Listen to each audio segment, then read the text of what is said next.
Сегодня у нас рубрика «Пояснительная бригада».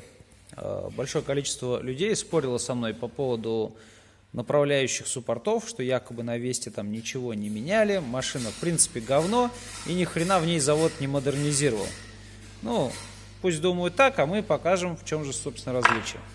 Вот это у нас замечательные пальцы передних суппортов, плавающий палец старого образца, еще раз говорю, старого образца. Он же идет на Тиидах, в каких-то моделях, Note 100% последние модели, ну и в принципе много еще куда на Рено. В чем, собственно, смысл? Скоба у нас тоже старого образца. Здесь, обращаю ваше внимание, мы видим просто отверстие сквозное, без каких-либо фасок и так далее и тому подобное.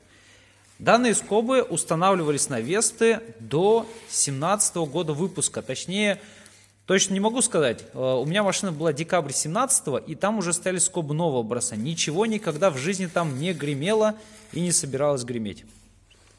В чем же, собственно, различие пальца старого образца, пальца нового образца и самой непосредственно скобы?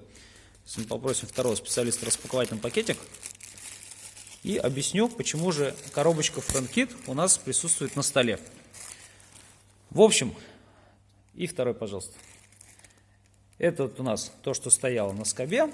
Это вот сейчас объясним. Это вот то же самое, только новое. Собственно, вот здесь вот в скобе, вот тут в начале, на скобах нового образца присутствует фаска глубиной в глубину вот этой резинки. И направляющая нового образца, она длиннее. Я не помню, насколько, в руках у меня, к сожалению, нету. Размер, диаметр чуть-чуть она толще, немножко, и она длиннее миллиметров где-то на 5 примерно. Вот эта вот конструкция, ничем она не отличается, она как была идентичная, так и есть. Скобы модернизировал, скорее всего, не завод, а фирма ТРВ, собственно, которой и принадлежат данные тормоза, видимо, по указанию завода. Почему они не гремят нового образца? Вот эта вот резиночка, она вставляется сначала сюда в скобу и занимает вот здесь вот в риске часть пространства. И, соответственно, когда у нас встает туда направляющая, она не вот так вот болтается ходуном, а ее держит резинка. И некоторые пользователи, которые меняли колодки самостоятельно, они либо гнули направляющую, это в принципе вообще абсолютно нормальная практика, встречается в сервисе постоянно. Вот эту резиночку они снимали вместе с направляйкой, она замечательно целиком оттуда вот так вот демонтируется, и также они пытались поставить ее обратно.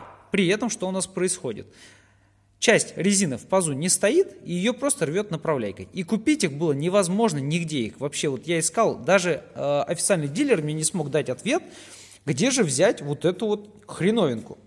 Они утверждают, что заказываете скобу в сборе, а приходит скоба вот такая вот говенненькая старого образца, и ничего нигде найти было невозможно.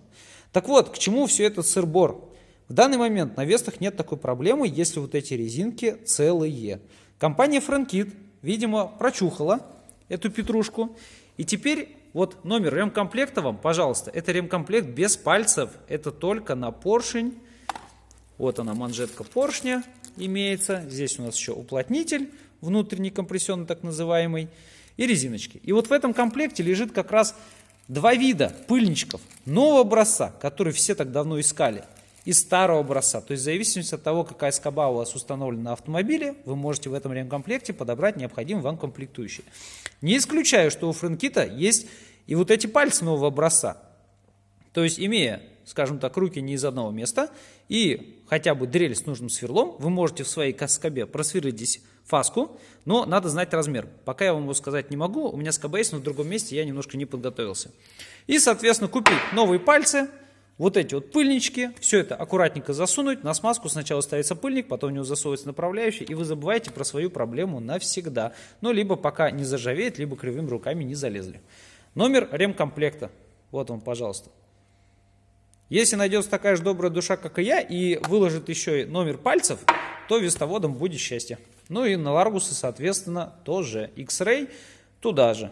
На первых X-Ray ставились тормоза с неплавающим пальцем, так называемым, АТЕшные. Но это были только первые года выпуска. Теперь там стоит абсолютно идентичная система. Всем спасибо за внимание. Ровных дорог. До свидания.